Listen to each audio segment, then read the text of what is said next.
I've been watching Ghibli movies since I was like 3 months old. These movies are very near and dear to my heart, and I wanted to make this video because I just saw too many shitty fucking takes out there, and I knew I just had to weigh in. And this was a tough decision. I mean, I'm very close to Miyazaki. I wouldn't say we're brothers, but probably closer. But with that being said, I didn't hold back anything. You know, I hope that doesn't affect our relationship, but I had to go in, so let's get this shit going. Also, to sort of preface this, these are somewhat of reviews and also just me rambling, and sometimes I talk about the story in the movie, and sometimes I completely disregard it. So now you know what you're in for, okay? So you can't get mad at me. Alright, enjoy. Coming in at last place, to no one's surprise, is Earwig and the Witch. Directed by Goro Miyazaki, Earwig and the Witch is Ghibli's first and most likely last attempt at 3D animation. This movie is atrocious. Earwig honestly feels like an extended Paw Patrol episode more than a movie, let alone a Ghibli movie. I can't believe this is part of Ghibli's catalog. Like, imagine you're just getting into Ghibli and your first movie's like Princess Mononoke or Spirited Away, and then your next movie's this. Like, what would you even think of the studio? How did this get released? Seriously, I'm shocked Earwig got past anyone's eyes without it being burned. It's so ugly. Terrible movie.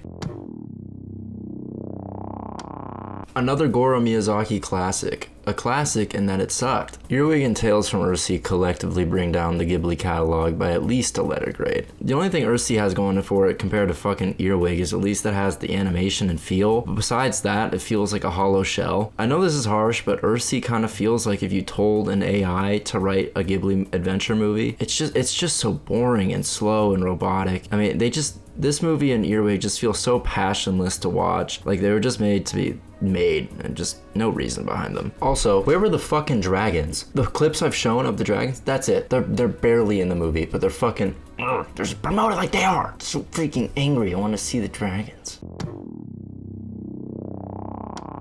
Okay, now that we're out of the shit piles, I can talk about movies I actually like to watch. And one of those movies is The Cat Returns, directed by Horiyuki Morita.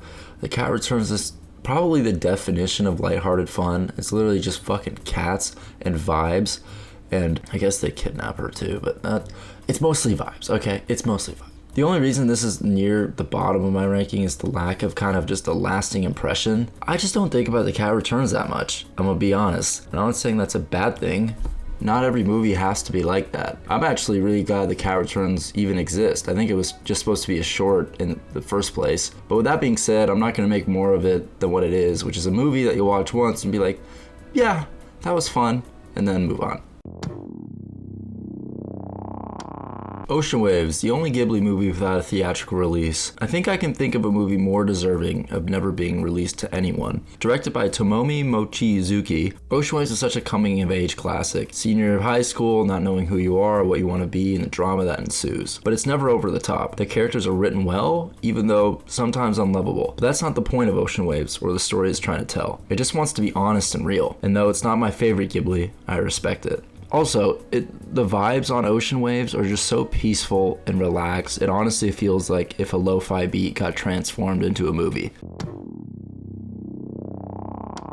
Yep, you saw that right. Kikis Delivery Service number 20, and it shouldn't be any higher. Here comes the fucking mob. I know it's coming. I know you guys fucking love Kikis. I just don't fucking get why. Directed by Hayao Miyazaki, Kikis Delivery Service revolves around a young witch growing up and becoming a more responsible witch. Yeah, I don't understand this one, guys. Can we do a better team? Can we do a better job? I get the aesthetic. I get why people love the aesthetic. Like, it's cute, it's pretty, it has that fucking cat with all the everyone uses for their fucking profile pictures, but it's not that good. It has no stakes. I don't give a shit. Like, compared to the other feel-good movies like Totoro and Ponyo, like, it doesn't hold weight for me at all. And it's not like Totoro and Ponyo have the biggest stakes either, but there's enough there for me to care. Like, there is something there, you know? With Kikis, it's literally nothing. Like, she couldn't fly for like 2 days. I just don't get it, you know? It might just be as simple as maybe this is a girl-coded movie and I am boy. Maybe it's just as simple as that. So this is the only Ghibli I hadn't seen before I made this video. It kind of slipped through the cracks for me. I had heard about My Neighbor Yamadas, but it never really intrigued me. I remember seeing trailers for it on DVDs when I was watching the other Ghibli movies, and I honestly thought it was a TV show or a short, and I honestly wasn't that far off. Isao Takahata's My Neighbor Yamada is kind of an anthology movie, if you can even call it a movie. It's more just vignettes stapled together instead of a movie, but I digress. It centers around the Yamada family and their day-to-day life and all the crazy shit they get up to. I mean, it's chock full of jokes. It's super lighthearted. At some points, I felt like I was watching a comic strip in a newspaper just come to life. Just very straight humor, set up, punchline. I mean, this is classic family humor, but it works. It's funny. It's also gorgeous. The watercolor mixed with that newspaper comic strip style just is great to look at. Takahata is such an interesting filmmaker who makes such unique movies. I mean, this movie's fucking weird. Are there better Ghibli movies? Yes. But are there any like My Neighbor the Yamadas? Fuck no. In the first of his 2 directional feats, Hiromasa Yonebayashi did a great job in adapting the book The Borrowers into the secret world of Arriety. Although Arriety is not one of my favorite Ghiblis, it's really interesting to me. On one hand, this is one of those later Ghibli movies that I didn't really grow up with, and I didn't have that attachment to. But on the other hand, the 2 times I've watched this, I've wanted more. I mean, Arriety spent so much time exploring and fleshing out the world these small people live in, and rightly so. I mean, unless you're the spider that lives on my ceiling that watched this with me, you don't really know how this world operates and the dangers that the borrowers face every day. But since we spend so much time learning this world, I felt like I was cut short of things actually happening in the movie. So at an hour and a half, Arriety just felt too short for such a big idea of a movie.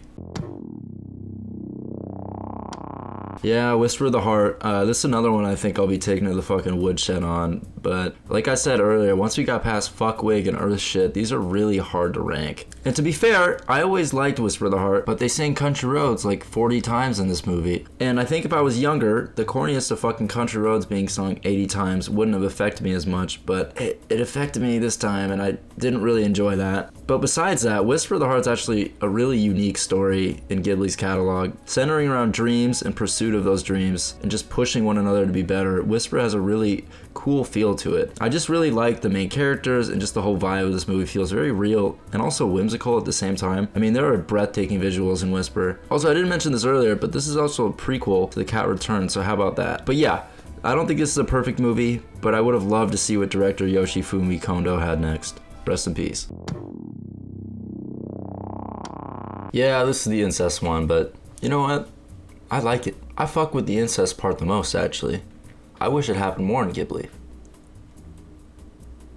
Directed by Goro Miyazaki, because who else would have directed this? Poppy Hill, believe it or not, is a very sweet coming-of-age movie. Centering around saving the school's Latin Quarter, Umi and her situationship Shun must persuade the chairman of the high school otherwise. So, really low stakes, and really actually just kind of a hangout movie more than anything. The only tension, like I said earlier, comes in when it's discovered that Umi and Shun might be siblings. Long story short, they're not, but it's just kind of weird that it's there in such a really charming movie. Whatever. Yeah, I really like this. I love Poppy Hill. I've actually seen this one a decent amount of times, but when we're getting to the good stuff here, it's hard to have this in the top 15 when there's so many good ones. So that's why it's here. Doesn't mean it's a bad movie at all. It's really good. So, kind of technically the first Ghibli movie, directed by Hayao Miyazaki. Nausicaa of the Valley of the Wind is a fantasy adventure centering around Nausicaa as she tries to protect her home from invaders and poisonous bugs. This movie, to put it simply, has unbelievably cool lore. Shout out to Neki Jakey for this idea, but I can 100% see Nausicaa as a video game. It has such interesting and imaginary world building. I could easily sink 50 hours into a Nausicaa RPG. But I also really enjoy it as a movie. It's fun, has great music. But this, I'm gonna be honest, this one isn't the one I come back to a lot. The pace is a little bloated, and you could tell Miyazaki's still working out the kinks, but it's still a fantastic first step for Ghibli. I actually give Nausicaa a lot of props because it lays the groundwork for a lot of the future movies. And I mean, let's be honest, Nausicaa walked so Princess Mononoke could run. Only Yesterday is a beautifully crafted movie that weaves through our main character Taiko and her past as she visits the countryside. Just an amazing project. This movie is so underrated. I actually never hear anyone talk about this at all. It's filled with nostalgia, but it isn't nostalgic. Only Yesterday just looks at the past with it just remembers. It doesn't look at it negatively or fondly. And Taiko takes that with her and lives her life regardless. I will say this is a bit of a slow burn. It's a bit of a longer one, but there's a lot of scenes that in the moment don't seem too poignant, but when everything clicks, it just hums. Give this one a chance. I will also say, there's one thing I really don't like about this movie, and it's her like cheekbones. I don't know, they just freak me out every time I look at them. I mean, I watch the movie regardless, I enjoy it, but there's fucking cheekbones, I don't know. Like, they just drew them like really vividly. I don't fucking know. The last Ghibli movie directed by Hiromasa Yamabayashi before he left the studio, and he left it with a banger. A queer-baiting banger, but a banger nonetheless. When Marnie Is There on the surface is a mystery movie, but at heart, it's really about the main character Anne discovering herself and just becoming who she was meant to be, which is gay. Okay, so yeah, elephant in the room with this one. Everyone thinks that Marnie and the main character Anne are gay for each other, but you know, spoilers, Marnie is a ghost, and also her grandma. But also, they didn't do any help with making Anne not look gay. I mean, they literally have her dressed up like fucking Bill Belichick here. Like, what the fuck is this? But anyway, NFL fits aside, I mean, when Marnie Was There, such a grounded, beautiful story that just keeps you on your toes throughout. And I honestly think if the gay undertones weren't there, more people would talk about how good this movie is instead. But oh well. I mean, this is such a good movie, man. I mean, it really would have been interesting to see what Yamabayashi would have done if he stayed at the studio. His stuff was just getting better and better. The Boy and the Heron. I know this sounds weird to say, but I don't really like thinking about this movie too much. It makes me feel sad that this might be the last Miyazaki movie we ever get. It also makes me reflect on all the joy Ghibli has given me and the thanks I owe that man and this studio. But it's also such a personal look at what Miyazaki's dealing with right now. He's old. He's closer to death than he's ever been, and he's dealing with it the only way he knows how. The Boy and the Heron is like walking into Miyazaki's dreams and trying to sift through and understand. And that's hard, but also beautiful and serene. It's one of the more thought-provoking Ghibli movies out there, and if you don't understand what the hell just happened to you after you finish the movie, that's good. That's the movie. But if you do understand and you're too son to speak, that's also the movie. If this is Miyazaki's last movie, he should be proud of a job well done. Ponyo, Ponyo, Ponyo, Ponyo, Ponyo, Ponyo, Ponyo, Ponyo, Ponyo, Ponyo. Yeah, Ponyo, directed by Hayao Miyazaki, tells the story of a little fishy that went to land and then turned into a human. Ponyo might be the cutest Ghibli movie. I mean, it's so fucking cute. I just want to squeeze its fucking cheeks. Ponyo is actually the only Ghibli movie I've ever seen in a theater. Funny enough, I didn't enjoy it when I was 8 because I was kind of jaded and wanted something darker. But older me appreciates the sweetness of Ponyo. I also appreciate how unbelievably pretty this movie is. I think it might be the most beautiful Ghibli movie, and it has one of the greatest animated sequences I've ever seen. But as far as story goes with Ponyo, it's a part of that feel-good, you know, Kikis Totoro group. And yeah, it's a heartwarming watch. Good job, team. So this was supposed to be Miyazaki's last movie, and boy, I'm glad it wasn't, because this thing is a piece of shit. Just kidding. Come on, guys. You know I was kidding. Come on. You know I was kidding. Yeah, The Wind Rises. Miyazaki's supposed swan song about Jiro Horikoshi, the real-life inventor of the Zero airplane in World War II. This is the only Ghibli that's actually about a real person, and it molds beautifully with Ghibli and Miyazaki's beliefs. Jiro Horikoshi never wanted his planes to be used for war or any destruction. He just loved making them. I mean, that's Miyazaki's theme in a lot of his movies. Nausicaa, Princess Mononoke, Howl's Moving Castle, Castle in the Sky. Things that are beautiful but also deadly at the same time. It's such a beautiful story about dreams and how those dreams get skewed over time. I mean, Jiro wants just to make airplanes, but he can only do it if they're for war. It's so interesting. It's such a beautiful dynamic, and it's kind of heartbreaking at the same time. This and Boy and the Heron feel like the most personal Miyazaki movies, and I think as we get older, we get more sentimental and think about what we're leaving this world. He wanted to tell this story before he dies, and I appreciate that. Another Takahata classic. Pom Poko is crazy, to say the least. I mean, here's a quick summary of the movie. So raccoons that can transform into anything or anyone fight back against deforestation. So would you believe me when I said this is a comedy? Because Pom Poko is funny as hell and so charming in the meantime. I mean, you feel so much for these raccoons and their struggle, but also fall in love with these characters and just want to hang out with them more. I mean, the mix of emotions you get from this movie is nuts. I mean, that reminds me, I can't believe I didn't say anything earlier, but these raccoons have big old fucking balls. I mean, literally, they use them to fly and bounce and fight, and it's fucking awesome. There's so much going on here. There's trippy animation with the transformations, but also there's this parade scene that is absolutely nuts. I mean, they're going for it here. I don't think this is Takahata's saddest film. I think that goes to the Kill Yourself classic, Grave of the Fireflies, but the ending of the raccoons living on and having a party where their hill used to be made me so fucking sad. It was just heartbroken for these characters that they fought back against the humans, but they were never malicious about it. They never hated the humans, even though they took everything from them. They were just gonna party on regardless, big balls and all. Okay, so this is the first Ghibli movie officially. So the intern that told me that Nausicaa was, he's been fired. No severance either because he was unpaid, so good job, team. Yeah, so Castle in the Sky, literally the definition of action-adventure movie. Just so fun. I mean, there's pirates, big fucking air machines, a castle in the sky. I mean, what more do you want? I have to say, the lore in Castle in the Sky might be the most interesting in Ghibli's catalog. It's so intriguing. I could absolutely watch a prequel about Laputa and how it fell. I also really enjoy the characters in Castle. Pazu and Sheeta are really well written and kind of just unique characters for Ghibli, and unique in that they're sort of one-dimensional like this movie, but it's just, you know, they don't need to be anything else, and this movie doesn't need to be anything else because it's a fun action movie that doesn't have a lot to say outside of that, and that's okay because it didn't matter. I mean, what Ghibli needed for their first movie was a hit, and they knocked it out of the park. Totoro, man, I mean, it's the fucking logo. I think it's definitely the best of the Ghibli feel-good movies. Just a sweet, amazing story throughout, with just brimming with creativity, with the characters from the cat bus to the dust sprites to the big man himself. There's just so much to love. I think this is Miyazaki's best with that. What I really love about Totoro is how it doesn't treat the audience, who are mostly kids, like idiots. Even though it was definitely nice to be treated like the opposite. I mean, Miyazaki doesn't shy away from serious aspects of life in this movie. I mean, the mom potentially could be dying, but it's still a kid's movie. It's still for kids, but I think that's probably his strongest aspect of making movies. It's just how he threads that line. Totoro is probably one of my most rewatched movies on this list. I just been watching it since I was like literally at probably 5 or 6. Love that big fuck.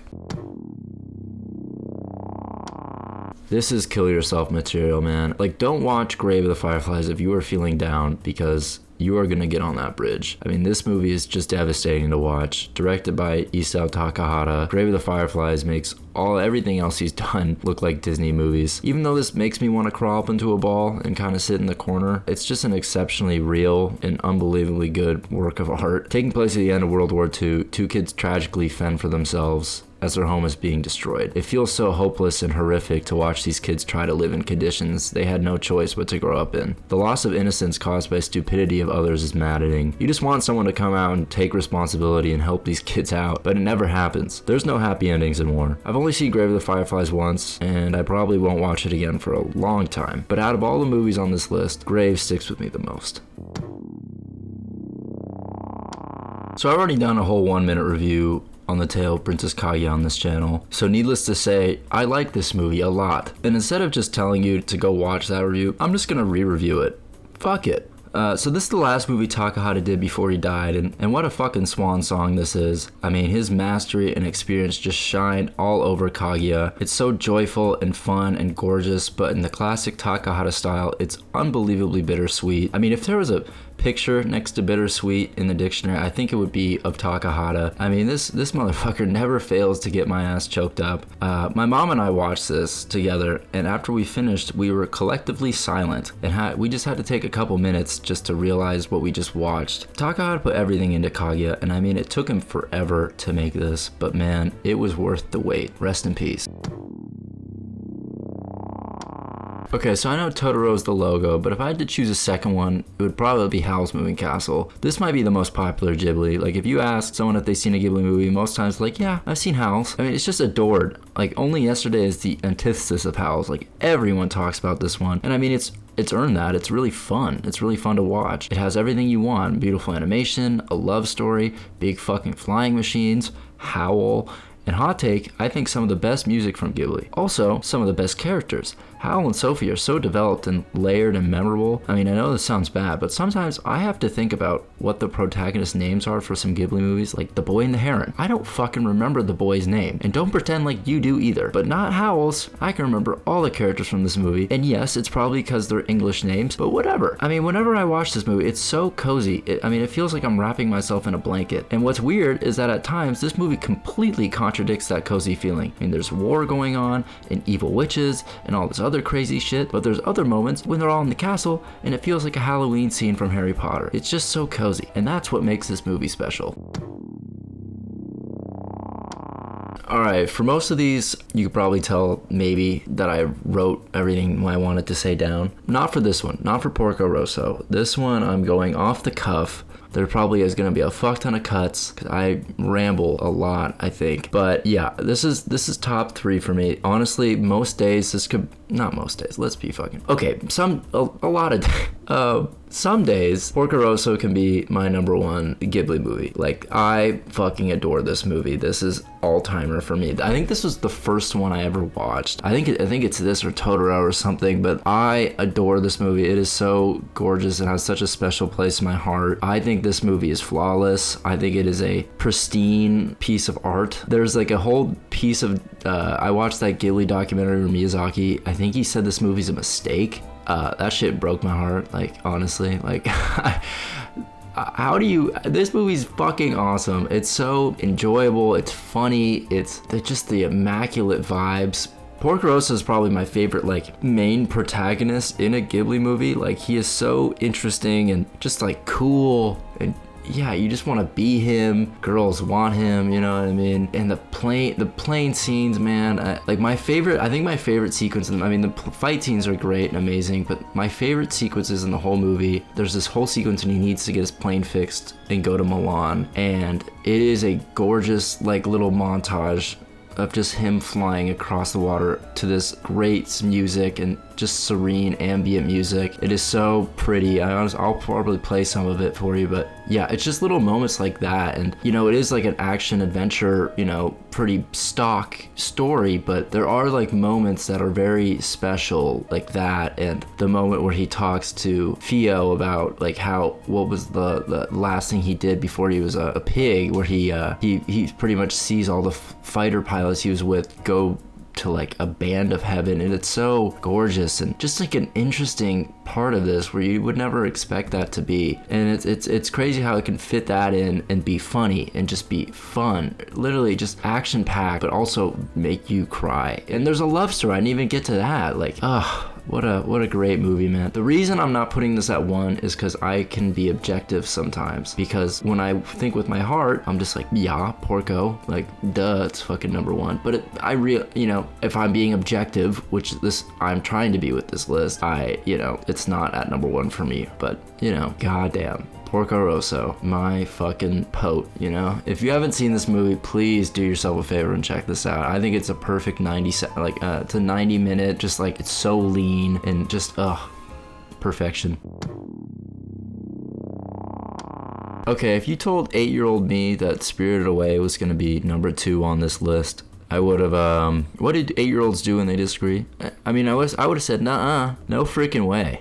This is because when I was a child, I was deathly afraid of No Face, the quote-unquote villain in this movie. Do you remember this guy, guys? Right? The creepy-looking fucking thing that eats people? No? Yeah, scared the shit out of me. I honestly couldn't watch Spirited Away in full until I was probably 14, and even then, I wasn't a big fan. But hey, here we are. I'm a big boy now, and I can watch Spirited Away anytime I want, without being scared unless it's at night. But with finally being able to watch this movie, I was able to appreciate what a fucking masterpiece this is. I mean, Miyazaki won the Oscar for this. and I mean, it absolutely deserved it. I think story-wise, Spirited Away is probably my favorite in all of Ghibli. It's absolutely insane. It's just hard to describe. You'd think Miyazaki was doing acid when he conjured all of this up. I mean, honestly, how the fuck do you think of some of this shit? It's insane. I love the two main characters as well, Chihiro and god damn it, what's his name? Regardless, I love Chihiro. I love her character. The whole arc of her is very rewarding, seeing her come out of it a more grown-up person. It is just a fantastic movie. Yeah. Princess Mononoke once was an enigma to me. Being PG-13, my mom didn't want me watching it without her checking it out first. I remember studying her as she watched, trying to gather any hints on whether I was going to be allowed to see Mononoke. And then around 15 minutes in, I had my answer. Fuck no. My mom watched as a guy's arms and then another guy's head were shot off by arrows and made the smart decision that a 7-year-old shouldn't watch that. However, I disagreed, so I waited until my mom was out of the house and popped in Princess Mononoke. And as those 2 hours came to a close, even then, I knew I had just seen something special. Even for Miyazaki, this was something else. Mononoke tells the tale of Ashitaka, a young prince traveling west after having his arm cursed by a demon. What he encounters there is never black and white, but always something in the middle, the beauty with the destruction. Mononoke is the peak of what Miyazaki has been trying to portray in so many of his movies. But unlike Castle in the Sky or Nausicaa, Miyazaki nails every aspect of Mononoke. The story, the animation, characters, the music are just all fantastic. Mononoke is the peak of this illustrious studio, and it's not close. Yes, I love Porco Rosso, but when the gloves are off, Mononoke is Muhammad Ali. Thank you so much for watching this video. This was a doozy to make. Yeah, if you enjoyed it at all, please like and subscribe. My family is hungry. They haven't eaten in 3 days, so every time I get a like, I'll give them a little piece of bread or something, okay? All right, peace out.